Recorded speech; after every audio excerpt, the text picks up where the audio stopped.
ძალიან მაგარია. უგემრიელესია.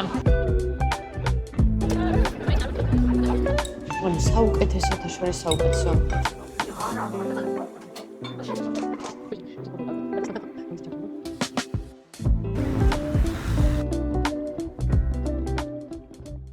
Hi, პარასკევიდი ლაერის და მოვედი ბრჩხილებზე. დღეს მაქვს ძალიან ბევრი საქმე. აქედან უნდა მივბრუნდე სახლში, უნდა ვიმუშაო. მე 3 საათზე მივიდივარ შეხვედრაზე, ლექციებს სადაც ვიწყები. მე მივიდივარ ჩვენი ერთ-ერთი მეგობრის შოურუმში. Pop-up event-ი აქვს, მაგასაც გაგიზარებს და მე მივიდივარ ჩვენს მეგობართან ოქროყანაში. ანუ ნახეთ თუ გადავრჩები. მოვედი ჰარმონიეიაში, როგორც იცით, აქ ვიწყებ კურსებს. დღეს უნდა გავაკეთოთ სილაბუსი, მე და ჩემმა კოლეგამ, ერთ-ერთმა ლექტორმა. როგორც იცით, რაღაც სიახლეების შეტანა გვინდა და თან კაი გარეთ. თლის მოსწარ გამზადება, მაგრამ at least გვიაქვარ. და 5 საათზე მაქვს ასევე კიდე ერთი შეხვედრა, სადაც უნდა გავუცნო ჩემი ერთი კოლეგა, კარიერული კონსულტანტი, რომელიც ნიდერლანდებში მოღვაწეობს და რაღაც საინტერესო პროექტში მონაწილეობა უნდა შევთავაზო. ოღონდ ჯერ არ იცის. უბრალოდ გაცნობითი შეხვედრა დავარქვით. დროებით.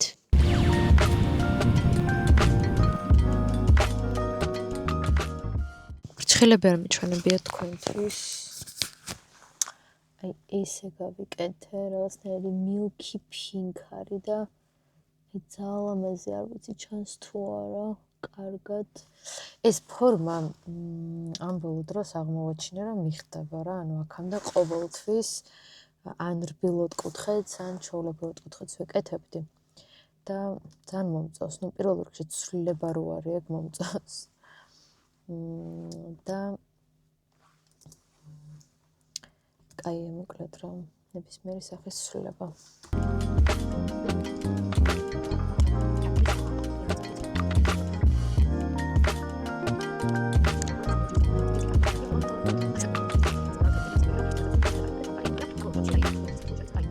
დამანახეს?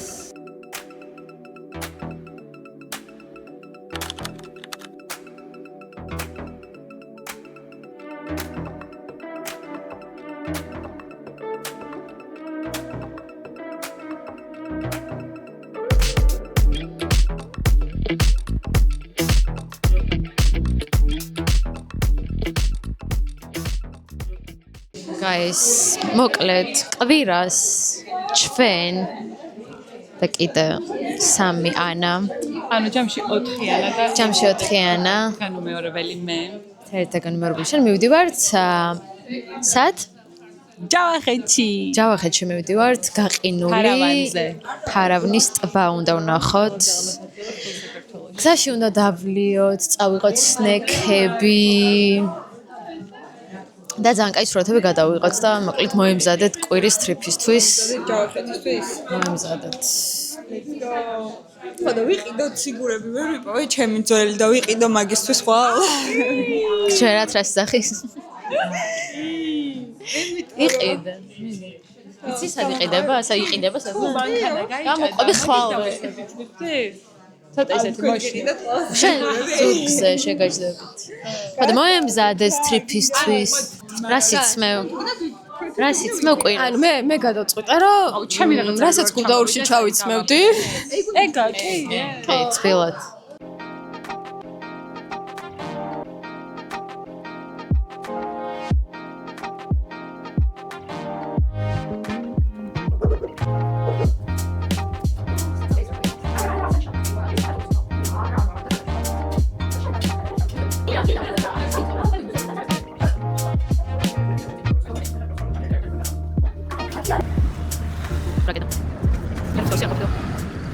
Hi, შაბათი დღე არის და მე და ანას უნდა გაგვესეირნა და ცოტა ადრე გამოვედი და იმდენი ხანი დააგვიანა, რომ უკვე 5000 ნაბიჯი მაქვს გავლილი. ჩამოვიარე მთელი ჭავჭავაძე და ეხლა რუსთაველზე ვარ ხა და მაინტერესებს რამდენი ნაბიჯზე მოვა. ანუ სუპერ პუნქტუალური ვარ და დღეს არის ვალენტინობა. და მე კი მქრინჯავს ეს ვალენტინობაში ვეღარ არის აქ. მაგრამ წყვილები მხვდებიან ძალიან ბევრი ესე ყვავილების რაღაცები და so cute. ვისაც ჯერა და ვისაც მოწონს და ვისაც ვინც ელოდება ამ დღეს საჩუქარს ან წაიქცა ორის ქრონი. მაგრამ ვინც ელოდება საჩუქარს მერცხა შეგარგოთ. ნახოთ მოკლედ რამდენი ნაბიჯზე შემომიერთდება. ხვალ როგორც გითხარით მივდიოდით ფარავნის ტბაზე და დღეს დაიდო ნიუსი რომ რაღაც ქარბუქის უამინდობის გამო გზა არის ჩაკეტილი და ჩვენ არ ვნებდებით და ხვალდილით კიდე უნდა დავრეკოთ იმ რაღაც საგზაო სამსახურში იქნებ დღეს გაწმინდონ და ხვალ უკვე ძალიან კაი ამინდია თბილისშიც რაღაც 17 გრადუსია და იქაც თვითონ იმ ტერიტორიაზეც რაღაც პლუს გრადუსებია. და იმედია შევძლებ წავიდე და ვნახო ულამაზესი ფარავნის ტბა ზამთარში. ძალიან ბევრი სიარულის მერე მოვედით ცეხში და ეხლა გეტყვით ჯერ რამდენი ნაბიჯი გავიარე ერთი წამით. შენ ლოდინში გავიარე 6000 მე მგონი და შენთან ერთად მერე რუსთაველიდან აქამდე რატო არ რეფრეშდება 11000 ნაბიჯი ჯამში. ხო და ეხლა ვჭამთ ქათმის ფრთებს, რომელიც არის ყველაზე გემრიელი საერთოდ და დესერტი არის, რომელსაც ჩვენი მეგობარი გასინჯავს, იმიტომ რომ ჩვენ ტკბილის დღეები არ გვაქვს. რისი დესერტი არის? ნიგვზიანი ბადრიჯანი, პასკასავით რაღაცა არის და ნაყინი. მოკლედ, აი ეს ორი რაღაც უეჭველი გასინჯეთ.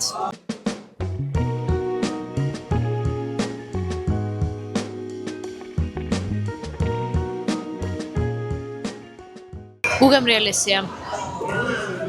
ალუბლის ტყემალია? ალუბლის ტყემალში არის ქათმის ფრთები. საოცარი. კვირა დღე არის, ვერ წავედით ფარავნის ტბაზე, იმიტომ რომ გზა იყო გადაკეტილი და არის საოცარი ამინდი თბილისში და მივდივართ კუს ტბაზე. ეხლა ველოდები ანას და თამას რომ გამომიარონ. თუჩა მაგ ჰერპესი, რომელიც აი ძულს. აი ყველაზე ცუდი რაღაც არის. ეხლა ჩრდილში ვზივარ და ცოტა ქარია, მაგრამ აი გარეთ არის საოცარი გაზაფხული ამინდი. მომწონს ეს თებერვალი.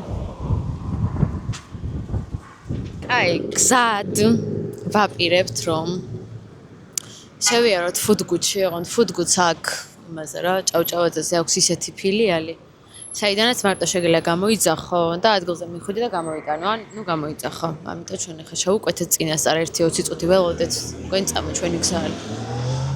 არა, არ არის ჩვენი გზა. და მე უნდა გამოიტანო, რა გვაქვს შეკვეთილი სენდვიჩები და სმუზები. ადაო.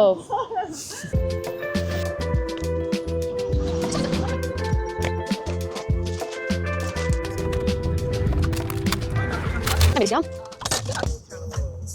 ესეც არ ბწყინავს. კამერაში რაც გავსინჯე გემრიელი იმენა არაფერი არ იყო აი.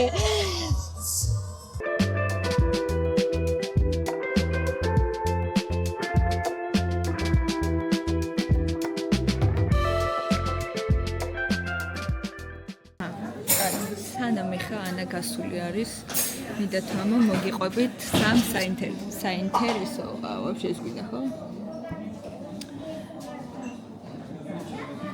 აი არის მოკლედ სამ საინტერესო ფაქტს ანას შესახებ. რასაც თვითონ არ გეტყვით.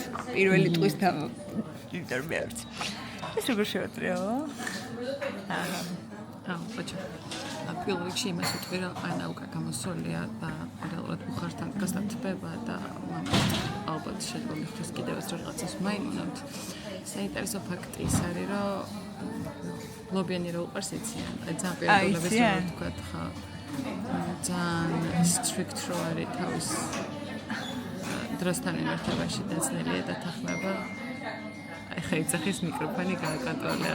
აუ მიკროფონი ჩაგორთვა. ცხვირზე იღებ?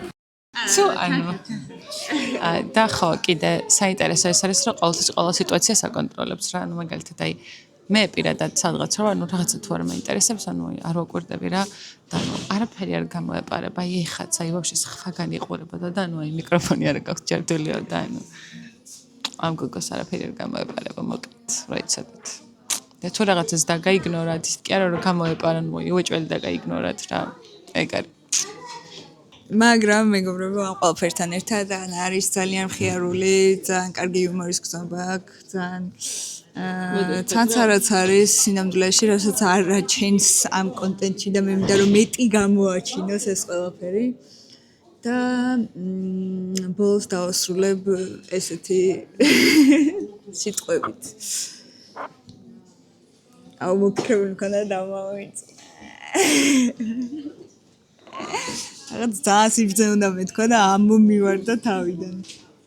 აი, პაკა. ვრუნდებით კუსტბიდან, მაგრამ სიურპრიზი მაქვს თქვენთვის ფეხით. ვიცი ძალიან გაგიხარდათ. ფეხით უნდა წამოვიდეთ კუსტბიდან, იმიტომ რომ უკიდან ბოლო დროს შევამჩნია, რომ ძალიან უცნაურად ვიმატებ წონაში. ხო და ყოველდღიურად რაღაც აქტივობა უნდა დავიბედო. ხოდა დავინიშნეთ, რამდენი გვაქვს გავლილი და ჯამში რამდენი ნაბიჯი იქნება გეტყვით. ბავშვობის შატალოს მერე ეს არ მიქნია არასდროს და ბავშვობის შატალოზე რომ ვიყავით, ნუ ეხა კი ძალიან მეშინია, აი ავტოსტოპით ვიღაცის გაჩერების, მაგრამ ნუ ბევრი როცა ვიყავით, ჩვეულებრივ ამოყვებოდით ხოლმე რა ვიღაცებს და სულ ფიქრობდი, რომ დიდი რომ გავიზრდები და მანქანა რომ მიყოლება, აი ყველას გავუჩერებ თქო მანქანას, მაგრამ ვერავის ვერ ვუჩერებ, იმიტომ რომ ეხა იმათი მეშინია.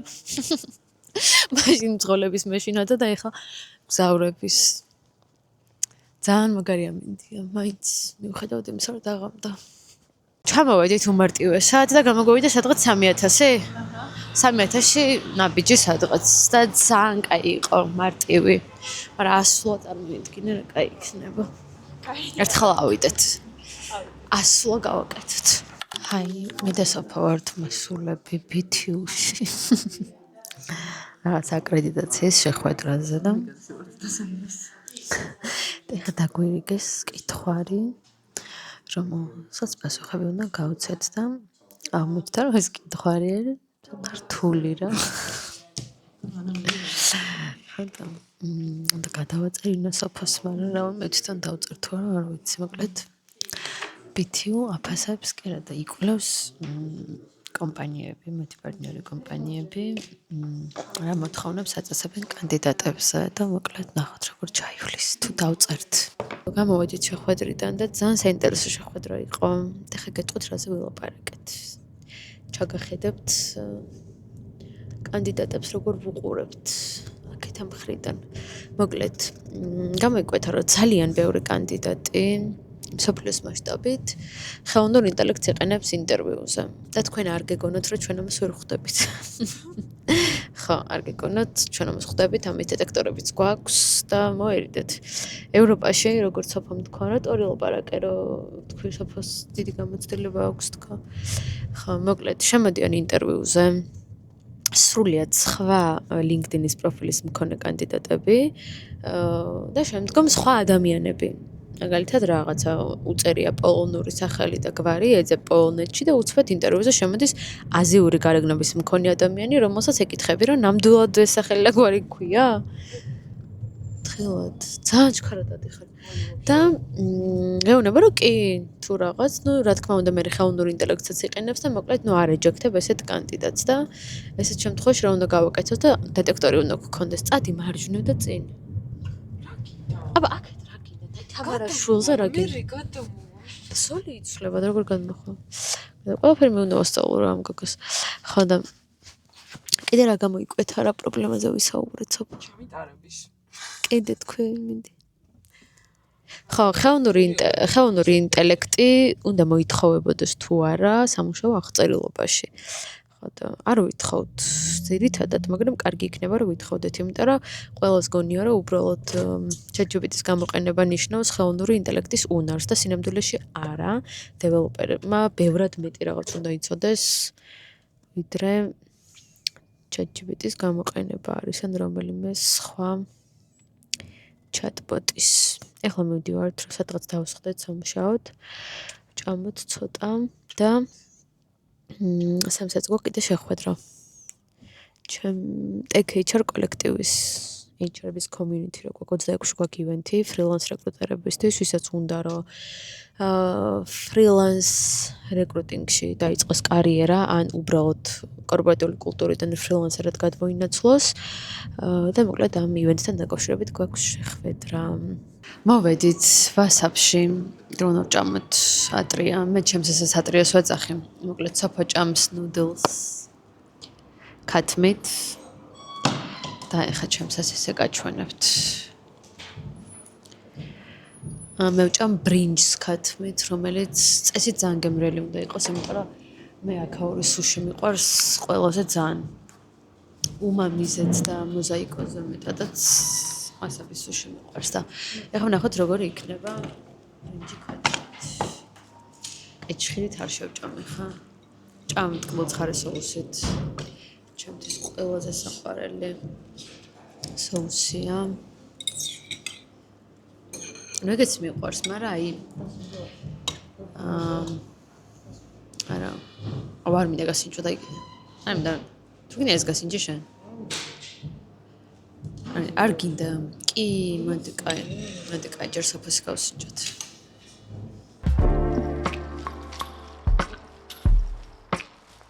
მან საუკეთესოთა შორის საუკეთესო. Firework-ი დაიკეტა, იცი?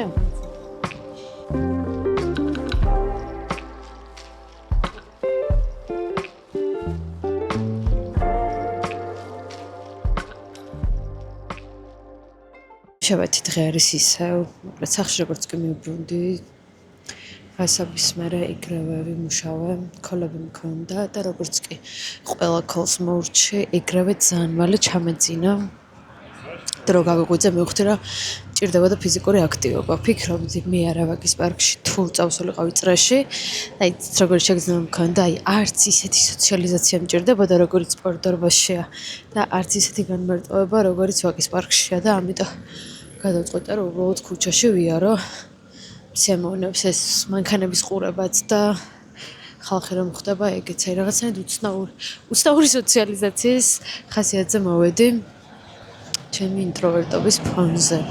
მოკლედ ერთი ამბავი მინდა რომ მოგიყვეთ რა, რომელიც ძალიან დიდი ხანია მაწუხებს. მყავს ერთი ნაცნობი, რომელიც პერიოდულად წერს, ანუ ეს არ მეგობრობ, მიწევს გადაკვეთა სხვადასხვა სიტუაციებში, თქვა, საქმიდან გამომდინარე, ასე შემდეგ და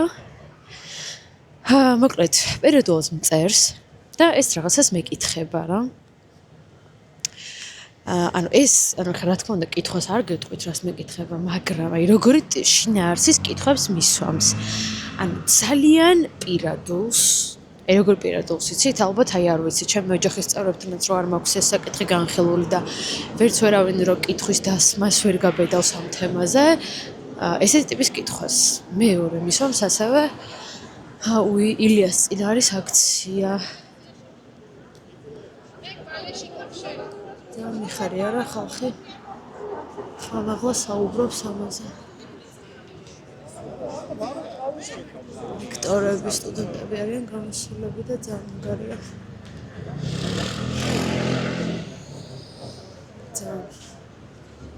მე არ მისწავლია სახელმწიფო უნივერსიტეტში, თუმცა რაც მომეც დიდ პატივს ვცემ კულტურას, რომელიც აუცილებლად მინდა რომ შენარჩუნდეს. ну, რა თქმა უნდა, რაღაცეების ცვლილება აუცილებელია, მაგრამ არა ესეთი რადიკალური ფორმით. და არა ესე უცბად, იმიტომ რომ ადამიანებს რაღაც გადაწყვეტილებებზე ჭირდებათ ფიქრი შეგუება და ასე შემდეგ. მოკლედ არ იმსახურებს არც ერთი სახელმწიფო უნივერსიტეტი ესეთ რადიკალურ ნაჩქარევ გადაწყვეტილებას. როგორი ბაზრის კვლევაც არ უნდა ჩატარებულიყო. კარგი, ახლა დავბრუნდეთ ჩემს ძალიან არაეთიკურ ნაცნობზე, რომელიც მოკლედ ისტორიულად მისვამს კითხვას ჩემს პირად ცხოვრებაზე, ჩემს სამსახურზე, ჩემს პოზიციაზე, სულ აინტერესებს რა შვები, როგორ შვები, რამე სიახლე ხო არ მაქვს, ან თუ მაქვს, რა სიახლე მაქვს, რას ვაკეთებ, დასასვენებლად სად მივდივარ. ოღონდ, ანუ მე ვარ ადამიანი, რომელიც საერთოდ არ უსვამს არანაირ კითხვას, იმიტომ რომ არ მინდა არანაირ კომუნიკაციაში შესვლა და არ მინდა ამ ადამიანის ენერგია ჩემს ენერგეტიკულ ველში. და ძალიან მიჭირს, რომ საკადრესი პასუხი გავცე. რას შვებით, როგორ ექცევით ესეთ ადამიანებს, არ შემიძლია დავსინო, არ შემიძლია დავბლოკო, არ შემიძლია უპასუხოდ დავტოვო და ყველა მისი მოწერილი ჩემთვის არის ძალიან დიდი ნეგატივი და ძალიან მაზიანებს. აი როგორც კი ეს ადამიანი მომწერს, ანამ ის მესიჯი მხვდება, აი ავტომატურად ის დღე მაქვს, აი ძალიან აი დაბალ სიხშირეზე გადავდივარ, როგორ თქვა, არ ვიცი. ხო და ერთი რჩევა მივიღე ჩემი მეგობრისგან, რომ უბრალოდ არ ვუპასუხო და ვაგრძნობინო, რომ კითხვა რომელიც დამისვა არის ძალიან არაეთიკური და როგორც კი პასუხს გავცემ, პარალელურად მაძლევს რჩევებს, თუ რა უნდა გავაკეთო. თუ ვთქვათ მაგალითად მკითხა რომ რამე სიახლე ხო არ არის სამსახურში, ამაში, ანუ მე ძალიან ბედნიერად გრძნობ თავს, სადაც ვარ და ძალიან ბედნიერად რო არ გრძნობდე თავს, აი ისეთი ადამიანი ვარ, რომ აუცილებლად შევცვლედი და აი ვინ გეკითხება რომ შემოდიხარ ჩემს პირად ცხოვრებაში და მაძლევ რჩევას, ანუ არა ხალხო, ისწავლეთ ეთიკურად კითხვის დასმა, ისწავლეთ ეთიკურად დიალოგის წამოწყება. არ არის აუცილებელი ადამიანის პირად სივრცეში ისე შეიჭრათ, როგორც გაინტერესებთ. ანუ რაღაცა ნორმები არსებობს, რომელიც უნდა დაიცვათ. ხო და ახლა ჩემი ერთი მეგობრისგან მივიღე რჩევა, რომ მოკლედ დავსინო. და რა ვიცი, კიდე რამ რჩევებით გვექნებათ მითხარით. მე ზოგადად ძალიან ისეთი კაცრი გადაწყვეტილებების მომხრე ვარ, მაგრამ აი რაღაცნაირად აი იმდენად არანაირი ურთიერთობა არ მოკავშირებს ამ ადამიანთან, რომ არ მინდა რომ პირიქით აი ჩემი ძალიან ბასრი რაღაცა ისეთი უხეში ნათქვამით პირიქით სახელი დავარქვა ჩვენს ურთიერთობას, ანუ იმდენად ნაცნობის დონეზე არის. ხო და ვფიქრობდი, რომ აი ძალიან ისეთი ცივი რაღაცა უყურადღება პასუხებით ნელ-ნელა მოვიშორებდი, მაგრამ არა, დღე უფრო და უფრო აქტიურდება ეს ადამიანი ჩემ ცხოვრებაში და დღე უფრო და უფრო ღრმა კითხვებს მისვამს. ხო და ვინმე ჩემი այդ პრობლემის წინაშე თუ ხართ, მოდით დავსინოთ ესეთი ადამიანები. ანუ ლაივშიც მათ შორის არ ვუპასუხოთ, არ გავცეთ კითხვაზე პასუხი. ეს სიტყვით მეგობრებო, გზაში შემხვდა ჩემი კლასელი რეზი, რომელთან ერთადაც არა კლასელი იყავი და უნდა თქვა, რომელთან ერთადაც ვიჯექი ძალიან დიდი ხანი და ერთად ვაბულინგებდით მთელს კლასს. ესე ჩემ კლასელებიდან ესე ბევრად შეხება არავისთან არ მაქვს. არ მყავს არავინ რატომღაც არსად, მაგრამ ნუ რეზი, ხო, ჩვენს გვაბულინგებდნენ. იმიტომ რომ ჩვენ გვეცვა ძალიან სტრანულად, გახსოვს? ასე მოდას მივყვებოდით თუ რაღაცა და ძალიან გვაბულინგებდნენ. კი, შენც რაღაცნაირად გეცვა ხოლმე, ხო და რეზი იყო მომღერალი, ყოველთვის ძალიან კარგად მღერის. და ძალიან კაი იუმორი აქვს და ეხლა ვიარეთ ძალიან ბევრი და ძალიან გამიხარდა და ეხლა ძალიან წარმატებული მომღერალია, ოღონდ საქართველოში არა, ფარგლებს გარეთ და ძალიან გამიხარდა რომ ვნახე. ყველაზე კარგი მეგობარი? მეგობრობდი ბიჭებთან, იმიტომ რომ ვაფუჭებდით ერთად რაღაცებს. კი, ზუსტად. კი, ესეთი წესი გქონდა, რომ ბუფეტში ერთად დავდივართ. ბუფეტში რაღაცის ფული თუ არ გქონდა და რეზის თუ გქონდა და ჩემთვის ფული არ მქონდა, მოკლედ ჩემთვის უეჭველებს შოულობდით. ანუ ერთმანეთის გარეშე არ ვჭამდით საჭმელს. აი თუ მქონდა ფული რეზის არ გქონდა, უეჭველებს შოულობდით და ისევ ვჭამდით რა, ანუ ეს იყო ერთგულების მეორე განსაკუთრებული სპორტა. კიდე სხვათა შორის იცი რა მახსოვს? მოკლედ მე არ მივდიოდი ბანკეტზე და არც შენ არ მიდიოდი ბანკეტზე. ესე ვთქვით, რომ მოკლედ, ნუ აბუბუნტდით ჩვენს კლასს, რომ არ წავსულიყავით ბანკეტზე, რაც იყო. და ეს წინა საღამოს დაითანხმეს მასწავლებლებმა და წავიდა და არ გელაპარაკებოდი, გახსოვს? და ალის არ გავუტეხე. ხო. მე ძალიან მეწყინა, არა და შენ ერთად მინდოდა რევანშის მოწყობა. მოკლედ ძალიან გამიხარდა და კარგ კლასელს არაფერი არ ჯობია. ბავშვობის მეგობარს. მოკლედ 4 დღე არის და ნოუთებში მაქვს ჩაწერილი დღის განმავლობაში რამდენი საქმე მაქვს გასაკეთებელი და ეხლა გაიტყვით დილით ვიარე, ვისაუზმე 11 საათზე, ზუსტად 2 წუთში მაქვს სკოლი და ცოტა ადრე მოვედი სამსახურში იმისთვის, რომ სამსახურის საქმეები მომეშორებინა. 12 საათზე მოდის ახალი თანამშრომელი და onboarding-ი უნდა ჩაუტარო. შემდგომ სამსახურის საქმეები მაქვს, მე lunch break-ი უნდა მქონდეს. 2:30-ზე მე გეგმაში რომ გადავიღოთ ძალიან პატარა TikTok-ი კარიერ advisor-ანასთვის, 3-დან 5 საათამდე უნდა ვიმუშაო სამსახურის საქმეებზე და თან სილაბუსში მაქვს მცირე ცვლილებების შესატანი, 6 საათზე მაქვს სილაბუსის განხილვის შეხვედრა, 7 საათზე მაქვს ძალიან მნიშვნელოვანი ქოლი. მე რადგან რეკრუტინგის ლიდი ვარ ჩემს კომპანიაში, ამიტომ კვირაში ერთხელ გვაქვს ქოლი, სადაც ქვეყნების მიხედვით ვირჩევთ ვაკანსიებს და პრიორიტეტიზაციას ვაკეთებთ, ამიტომ ეს არის ყველაზე მნიშვნელოვანი ქოლი და 7 საათზე, იმიტომ მეწყება, რომ time-ზონის ცვლილება გვაქვს, თორე ზოგადად overtime-ზე არ ვმუშაობ. 8 საათზე ამ ქოლის მერე უნდა გადავარჩიო ვიდეოები, რომელიც და 9 საათზე უნდა მივუტანო ეს ვიდეოები ჩემს ედიტორს, ჩიპი უნდა გავუცვალო და 10 საათზე მივდივარ კინოში. ქარიშხლიან უღელტეხილზე მე მგონი. ხო და დღეს თუ გადავრჩი, მოკლედ დაგებრუნდებით, წავედით ხეთ ძალიან მეჩქარება შეხვედრაზე.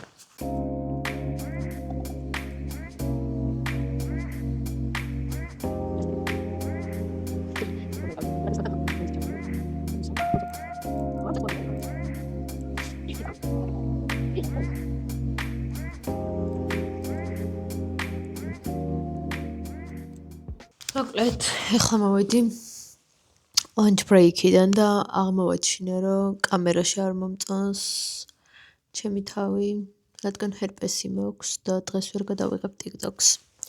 მაგრამ დავწერ სცენარს, რამოდენიმე ვერსიას და პარასკევს სპეციალურად ამისთვის მოვალ ოფისში და გადავიღებ. ერთი ქოლი გამიცდა და ამიტომ ბევრად უფრო მეტი დრო მაქვს მუშაობისთვის. ახლა დავიწყებ სამსახურის საქმეებს მოვაგვარებ და მე შევალ რამოდენიმე ქოლზე. ძალიან რო ვიღლები უმოძრაობისგან, გვაქვს ესეთი მაგიდან და ტარჩი. რომელიც ფიხზე დგომისთვის არის იდეალური და ვდგები და არის ძალიან კარგი, იმიტომ რომ ზურგი მტკივა ძალიან. ჯდომისგან და რაღაცნაირად ფიზიკურ აქტივობაში ითვლება. ამიტომ თუ ვინმეს არ გაქვთ ოფისში, მოთხოვეთ თქვენს უფროსებს, რომ ეს მაგიდა გიყიდონ, იმიტომ რომ ძალიან მნიშვნელოვანი არის. ძალიან.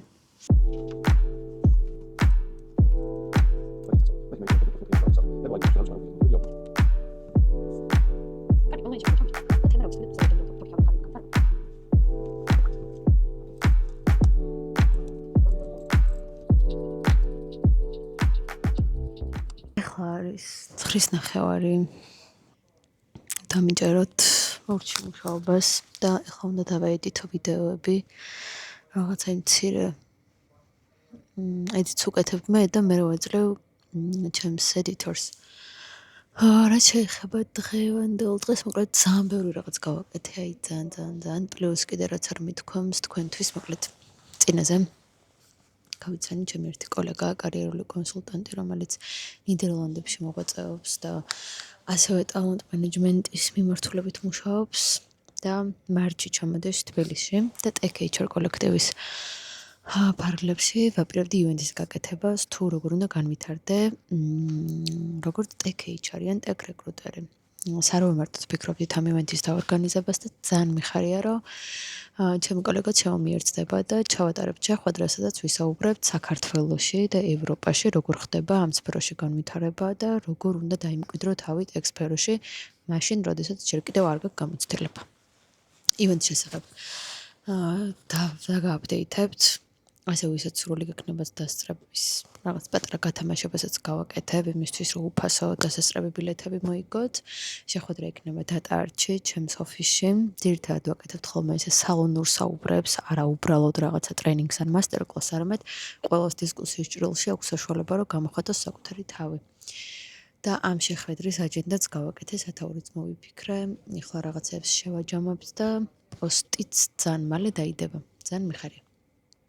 რაც შეეხება დღევანდელ დღეს ცოტა მაგვიანდება, ამიტომ ეხლა წავალ უცბად ვიდეოებს, რაღაცებს წავშლი, რაღაცებს გადავაკეთებ და დავიძრები ჩემი ედიტორისგან. ძალიან კარგი დღე მქონდა, სილაბუსიც მოვასწარი, ბიუჯეტის ფაილიც მოვასწარი, ასევე ექიმთან მქონდა რაღაცები, დაზღვევაში რაღაცები გასაგზავნე, ოჯახის ექიმთან ვიყავი ჩასწარი, მოკლედ ყველაფერი ეგეთი ძალიან რუტინული რაღაცები მოვიშორე, ამიტომ ძალიან კმაყოფილი ვარ, ძალიან კაი დღე იყო.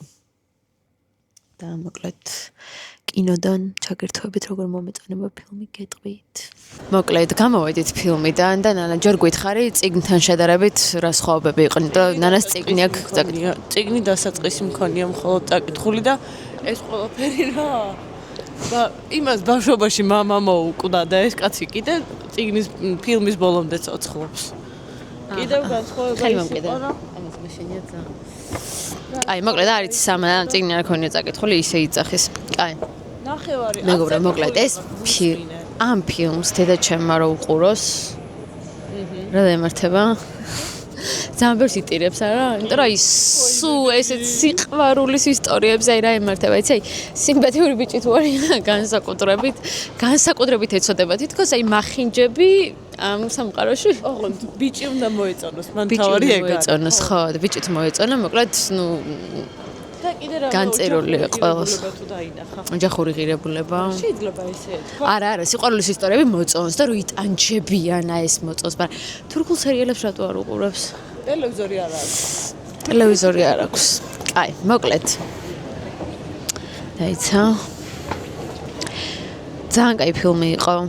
ვიტირეთ. მარგო რობი მე აქამდე არ მელამაზებოდა, იმიტომ რომ თვრედი რომ ძალიან შაბლონური გარეგნობა აქვს, თქო და ძალიან ბარბი იყო ჩემთვის და ეხლა ძალიან მომეწონა. ფილმის გადაღებაც მომეწონა, მოკლედ ყველაფერი, მაგრამ სტანდარტული კოსტიუმის დიზაინიც მომეწონა, მოკლედ სტანდარტული ისეთი სიყვარულის ისტორია იყო, არაფერი განსხვავებული, მაგრამ აგატირებ და ძალიან ემოციური არის, მოკლედ რომეო და ჯულიეტამდე იმის სიკვდილი აყდა. რომეო და ჯულიეტამდე ბიჭის სიკვდილი? ბიჭის სიკვდილი აყდა რომეო და ჯულიეტამდე. კარგით, მოკლედ გამშვიდობებით, ეს არის ვლოგის ბოლო დღე. და იმედია ჰერპესიც გამივლის და შემდეგ ვიდეოებში ბევრად უფრო ლამაზი ვიქნები. შემხვდა ჩემი ერთი კლასელი, რომელმაც მითხრა, რომ უყურებს ჩემს ვლოგებს და ძალიან გამიხარდა. ელენე მოკითხვა აქედან. ანუ აი ეს რაღაცები მახარებს რა მაგარია. მერც რომ უყურებ შენ ვლოგებს, შენ არ უყურებ დღეს აღმოაჩენეთ, რომ ეს არ ლაიქებს არაფერს საერთოდ და არც აკომენტარებს და მოკლედ რა ვიცი რა. აკითხეთ. დავეთით.